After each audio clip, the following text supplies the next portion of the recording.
Purihin ang Panginoon sa pagkakataon na makausap kayo, diretso, walang filter, walang pag-e-edit ng ating mga sasabihin o gustong iparating. Mag-comment din po kayo or yung mga tanong, i-post nyo po para sa susunod nating pag-uusap ay pipilitin kong masagot din ang inyong mga katanungan. Magandang hapon po sa inyong lahat, sa ating mga kababayan sa Luzon, Visayas, Mindanao. Sa mahal natin mga OFW na parati natin sinasabing mga bayani, pero madalas hindi natin tinuturing na bayani. Sa mga nagsasabing sila ang bayani, pero pinagtatakpan ang katotohanan. At lalong-lalo na po sa mga kababayan natin na dadama na ang economic crisis na dulot ng mataas na presyo ng langis at ng mga problema sa ating ekonomiya. Today, I want to talk about and inform you about 4 newsworthy items, the Blue Ribbon Committee, its mission, at nasaan tayo ngayon. Pangalawa po, yung special session. Pangatlo po, yung final ng petition ng grupo sa Supreme Court. At yung 4 po, yung kung naka-martial law na po ba sa Senado or yung Senate lockdown na kahit ayaw nilang tawagin na ito'y isang lockdown. So, let me start po with a story in the Bible that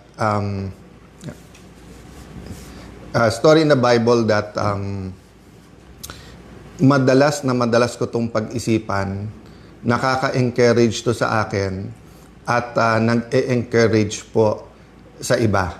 So, inaayos lang po yung phone ko, medyo mabigat. Ang tumatagilid po yung phone, hindi po tayo. Ayan. Laban lang po tayo. Okay. So, ito pong story na to ay alam ng napakaraming tao. Ito po yung story ng persistent widow. No? Persistent widow, meron po isang byuda, taas pa ng nakatagilid. So, may isa pong byuda, hindi po nakalagay sa Bible kung ano ang naging problema niya or what injustice she suffered. Pero ang nangyari po dito ay sinasabi na pinupuntahan niya po yung judge. Pero hindi po siya binibigyan ng justice. So kung baga ho, sa salita natin ngayon, kinukulit niya po ang judge. Pupuntahan sa opisina, pupuntahan sa bahay, hanggang dumating po yung punto na ang sinabi po ng judge sa kanya is, hindi ako takot sa Diyos, hindi ako takot sa tao. So, isipin niyo po, ang isang tao na magsabing wala siyang takot sa Diyos, ha? Wala siyang takot sa Diyos. Tapos sabihin niya, hindi rin siya takot sa tao. Ibig sabihin po, or walang kinakatakutan na tao, meaning, ganun siya kasiga. Pero, bagaman ganun siya kasiga, ay pinakinggan niya po yung byuda, yung persistent widow, at tinanong niya, ano bang gusto mo? So, sabi niya, hindi man siga man ako, wala akong kinakatakutan, pero sa kulit mo, ano bang gusto mo? At ang sabi po ng byuda, give me justice. And the Bible says, what more ang Panginoon na nagmamahal sa iyo? Hindi ka ba bibigyan ng justice kung parati kang nagdadasal, kung parati kang kumikilos, at hiningi ang hustisya? So, justice and social justice ang problema ng ating bansa. Ako'y naniniwala, katulad ng problema, ang sinisimulan po kasi ang hustisya o pagbigay ng hustisya sa katotohanan. Pag walang katotohanan, hindi dadating ang justice. Ganon din sa social justice po. If we will deny that many of our kababayans are suffering, if we deny na yung billion-billion or abot ng trilyon na ninakaw does not affect our economy, does not affect rural areas, does not affect Filipino families, does not affect children who are in danger of stunting. Pag dininay po natin lahat to, walang magiging justice. So, I'd like to encourage everyone in your own way, whether it's prayers, whether posting in your social media, whether it's encouraging your barkada, talk about entertainment, talk about good things, but also talk about what kind of Philippines you want. What kind of government do you deserve? What kind of environment should your children have in school? Ngayon, half day na lang yung mga pasok, di ba? nag-K to 12 tayo, napakamahal para sa ordinaryong tao yung additional 2 years. Pero nakikita sa mga study, half day lang po kasi. So hindi rin po umaabot ng 12 years ang education ng ating mga anak. So that's a different topic, but what I want to say is that number one, we need persistence. So persistence for what? For purpose. Purpose. Kailangan sa lahat, purpose-driven tayo. That's a reminder to me because this year, so 1992 po ako nagsimula sa gobyerno. So 26 plus 8, 34 years. Many times in my career in public service, in my journey, I've been such an activist and really joined movements like we have now na magkaroon ng tunay na pagbabago. Many times naman, more intellectual ang laban, minsan sa kalye ang laban, minsan more debate. Kaya nga minsan parang sinasabi, mabait ka rin pala Alan, o kaya sinasabi na wala tayong inaaway ngayon. So, different times, different seasons. But I realize po na there are really seasons, there are really times na nasa crossroad ang bansa at pag hindi tayo kumilos, it will determine the future of the next generation. Para din po yung mga Hudyo or yung Israelis who were in the desert, 40 years instead of 2 weeks na paglalakbay. So will we, after EDSA 1, 1986, ngayon 2026, 40 years later, will we continue to wander in the desert or will we enter the promised land? For me, the promised land is a powerful, prosperous Filipino. The empowered Filipino, napakayaman ng ating bansa. Pero dahil talamak ang corruption, dahil mali ang mga public policies, iilan lang yung yumayaman. Hindi po completely true to say mahirap ang Pilipino. Hindi po. Karamihan ng Pilipino ay mahirap. Kaya nga may mahigit 10 milyon na kailangan pang umalis ng bansa para humanap lang ng trabaho, mabuhay ang pamilya. Pero meron pong iilan. Kung tutuusin ko, sabihin mong 1%, marami din yon, 1 million. But siguro may maybe 50 families that basically control everything. And I will not say that they're the problem, but I will say that we should have thousands, 100,000 or millions of families who semi-control our economy together. Hindi yung 50 o 100 lang at yung ekonomiya at politika magkadikit to. So problema, pagka naging corrupt yung isa, damay-damay na, sama-sama na. No? So we have to be persistent in fighting corruption, but there are times in history na meron pong talagang shaking, no? Ibig sabihin po, yung gulo o yung disruption, may kasama po itong dapat na repentance at revival, no? So hindi to ordinaryong parang, oy, may corruption dito sa isang ospital na to, palitan yung accountant, ayusin yung sistema. Oy, sa bidding ng ganito, medyo masama yung sistema, tanggalin na yung back na yan or ipakowe. Hindi po eh. We're talking about an environment and system of persistent corruption in our country. So nung nangyari yung flood control, tinanong natin sa ating sarili, dapat ba magbago to? That's why nagkaroon ng ICI, nagkaroon po ng Blue Ribbon Committee. Ang problema po na manipulate, di ba? Kaya that's one reason na galit si Senator Lacson at kung ano-ano sinasabi. Because he has a reputation and I know for a fact that many times in his life, he fought for principles. Ang problema ngayon, naging mercenary na lang at kasama sa pagmamanipulate ng Blue Ribbon Committee para nga ilan lang ay turo pero yung mga tunay na mga mastermind, in fact, he went so far to say walang mastermind.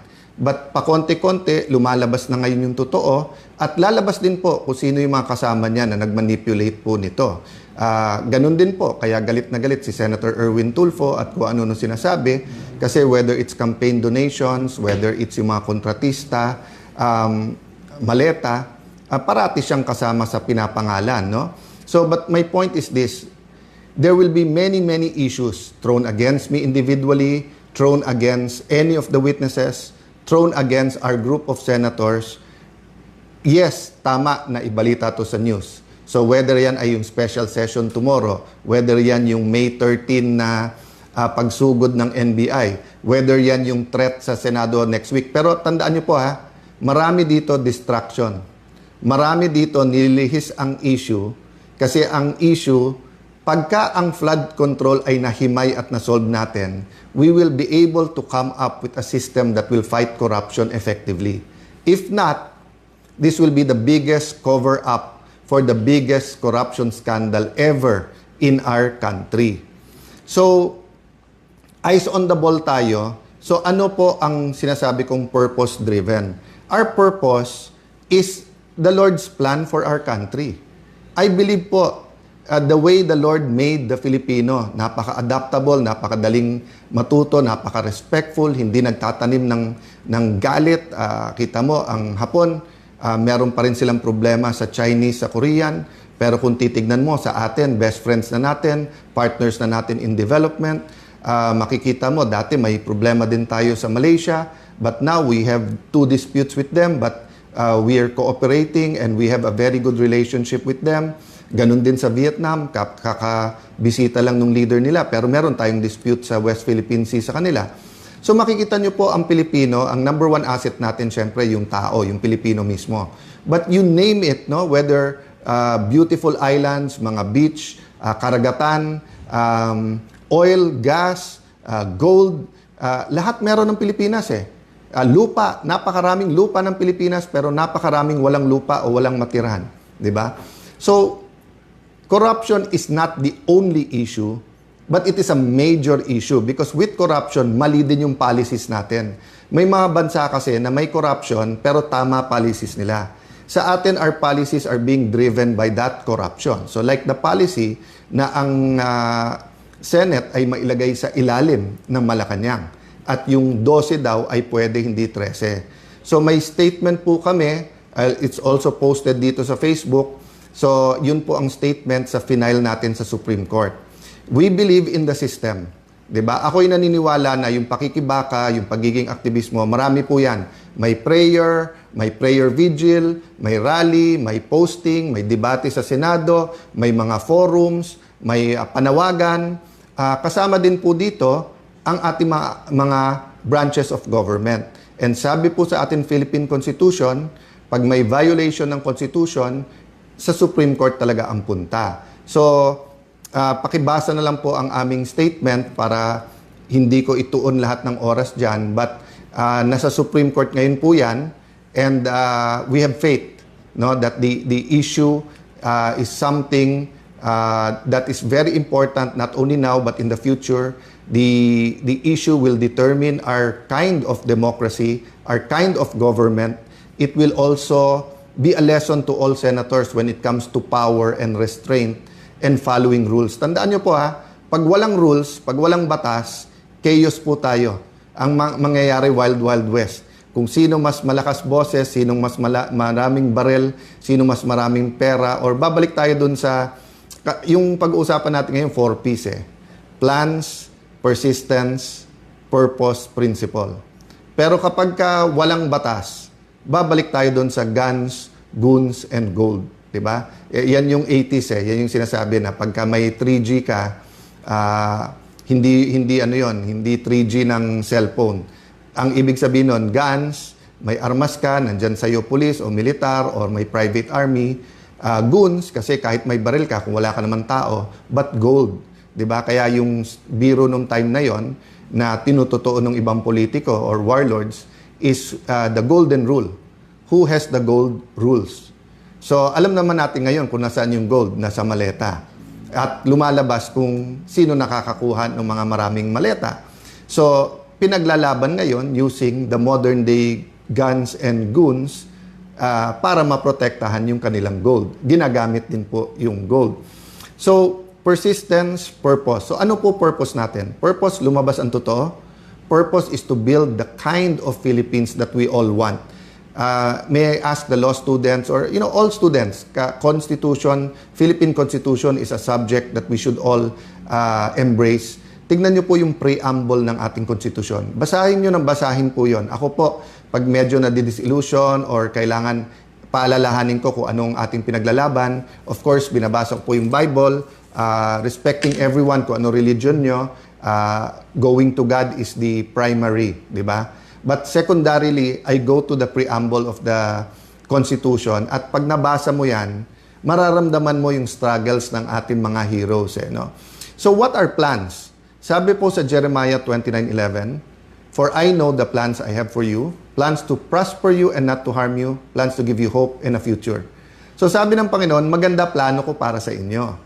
Planong pagpalain kayo at hindi saktan, plano bigyan ng pag-asa at kinabukasan. Sabi ng aking kaibigan, aking kapatid, si Carlos, yung kinabukasan at yung pag-asa, pinagsama niya doon. Kasi nga, yung pag-asa mo ngayon, pero may pag-asa ka rin bukas sa mga anak mo. So what we're doing now will affect. So, EDSA 1 affected my generation. EDSA 2 affected the other generation. Diba? All these scandals, Napoles, ngayon flood control, how we handle it will affect the generation of the Gen Z and the generation that has yet to be born. That's why it's important we're persistent at wag natin tong bitawan. So tomorrow may special session. Kung titignan mo lahat nung nasaan, ang gaganda, di ba? Isang tingin mo, sabi ko, ang gaganda ng mga bills na to. Some I agree with, some I don't. But kung titignan mo, katulad nung anti-dynasty law, nasa interpellation pa lang yan eh. Imposibleng mapasa yan sa isang araw unless brabrasuhin nila para may pakitang tao. Kung titignan mo yung ibang bills, alam nyo ba, pwede namin pinasayan nung Senate President ako. Pero hindi naglagay ng members sa committee yung nagsasabing sila na majority ngayon, yung 11 na naging 12. So, yung sinasabi nila na mga generals, and ako yung humingi ng apology sa kanila, naipit sila sa mga to, alam nyo, nung nag-adjourn sinidi sila ng Wednesday, pwede silang mag-session hanggang Friday kung naniniwala talaga sila na yung 12 nila ay may quorum. At pwede lang gawin lahat ng gusto nilang gawin sa special session tomorrow.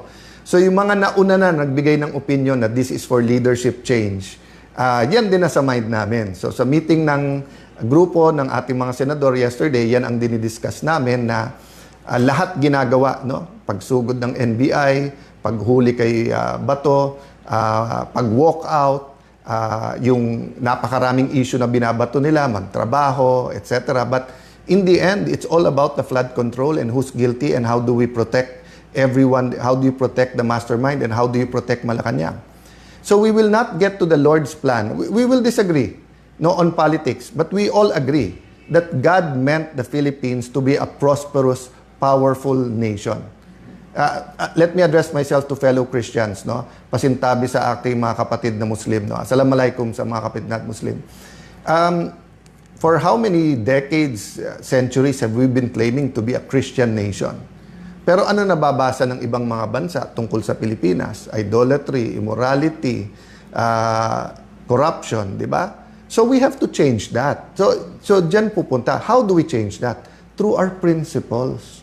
Ang pinaglalaban namin, hindi power, hindi position, prinsipyo. So, kung 13 na sa kanila, congratulations. We know how you got it, sa pananakot, panunuhol, sasabihin, ikukulong. But sabi namin na anytime na 13 kayo, kayo na mamuno. Pero hindi magbabago principle namin. Kaya ang tanong ko, kung makukuha nyo yung 13, buburahin na naman natin yung flood control or IFRO front and center natin to. Lahat, kinukuyog nyo buong Pilipinas na magkaroon ng impartial na impeachment. Pero ayon yung hindi kayo ang mag-preside. Ayaw nyo na ang numero ay 24. Binabago-bago nyo. Pinost ni Senator Win, tapos tinanggal. Tapos ngayon ay sinasabi ni Senator Win, hindi, talagang 1624. Tapos sinasabi ng ibang prosecutors, hindi. Supreme Court lang pwede magsabi. Whether yan ay congressmen and women prosecutors o yung private court. Ginugulo na po nila kasi kasunod yan Chacha. From the start po, di ba, sabi namin, eyes on the ball. Control, Chacha, pag whitewash nung para nga ma-extend yung term. Sana mali ako. Sana mali. Pero sa ginagawa, tignan niyo po sa Senate. Paulit-ulit siya, magtrabaho, walang drama. Pag upo pa lang nila, pinauwi. Nagbigay lang ako notice na Thursday may Blue Ribbon Committee hearing sa session hall, biglang may threat na daw. Pero hindi ma-confirm ng ibang security forces. Pero bukas sa session, pwede nang ulit gamitin at pwede tayong lahat. Pero today and yesterday, bawal na ang mga senador may bisita. So hindi ba lockdown din yon? Paulit-ulit sila, bantayan daw ako, baka daw padlocking ko yung Senado. Basically, pinadlock na nila eh. 'Di ba? Na sila na nagde-determine sinong pwedeng pumasok o hindi. Simpleng kapitan, simpleng konsehal. Anytime pwede ka pumasok ng barangay hall. Of course, hindi pwedeng armado, hindi pwedeng 500 kayo papasok dyan. May security protocol. Ang dami namang kagalang-galang and I respect the PNP, lalo NCRPO, SAF. Yung mga nasa labas ng Senado, I think is NCRPO and SPD. Wala namang gulo eh. Kung may nagrarally, peaceful naman sila doon. Kung may konting gulo, naayos. Pero bakit ganun na ang Senado? Because they're sending the message, huwag kayong lumaban sa amin. Pag lumabang kayo, kaso, kulong, hopefully walang patayan, but allow me to say all of this because we never know what the future, I have faith. I'm walking by faith, not by sight. I do believe ang mga witnesses may ilalabas pa tong lahat. But we have to tell you, di ba? One, we have to be persistent. Number two, what we're fighting for is nothing less than the kind of government we want. The kind of Philippines we want, the environment that we want to have. Do you want a healthy environment where students can study, where Filipinos are healthy, when hindi na kailangan mag-abroad? Kaya po yan kung tanggalin natin yung massive corruption. Pero kung mangyayari po ngayon ay takot lang. So, tinatakot lahat. Okay, pag lumabas yung masterminds, baka maging presidente si VP Sara. No? Nakailan laban na po tayo in the past. Ang panakot parate, sinong vice president? Or during martial law, tinanggal ang vice president. Pag tinanggal daw si FM Senior, baka magkagulo. So, magulo na po. Magulo na, nagkakagulo na sa corruption. Hindi magulo sa kalye. Pero magulo ang sistema natin, kaya maraming kailangan umalis ng Pilipinas para maghanap ng trabaho. Maraming nagugutom dahil magulo ang pagnanakaw sa ating bansa. Ang kailangan ayusin ay mawala ang pagnanakaw. Hindi yung ayusin yung pagnanakaw na yun ang ginagawa ngayon. So, nung sinabing magulo kasi sa pagnanakaw, ayusin pagnanakaw, ayusin natin, tahimik, sino lang, tama lang, medium-size maleta lang. Hindi po. We have to change all of that and we have that opportunity. So, let me sum it up, no? The Blue Ribbon Committee, habang yan po ay legitimately under sa grupo, we will support Senator Dante Marcoleta. He is under much pressure. Baka nga kasuhan na daw, baka labasan na ng warrant of arrest. Hindi niya magamit yung session hall or and then yung coordination sa labas, napakahirap po. Witnesses, be strong, be steady in any way you can. Tell your story because you never know if you'll have the opportunity or not.